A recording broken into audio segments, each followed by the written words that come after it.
Aksi pembunuhan berantai lewat soto beracun dilakukan oleh seorang pria asal Pedukuhan Bujidan, Kelurahan Tawangsari, Kapanewon Pengasih, Kulon Progo. Dalam aksinya ia menargetkan 4 wanita untuk menjadi korbannya. Kasatreskrim Polres Kulon Progo AKP Munarso memberi penjelasan. Aksi pembunuhan ini dilakukan pelaku berinisial NAF, 21, terhadap 2 wanita muda.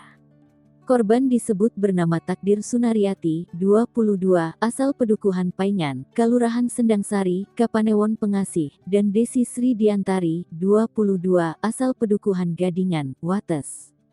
Ia pun juga disebut sempat menargetkan aksi pembunuhan kepada 2 korban wanita lain yakni berinisial R dan C.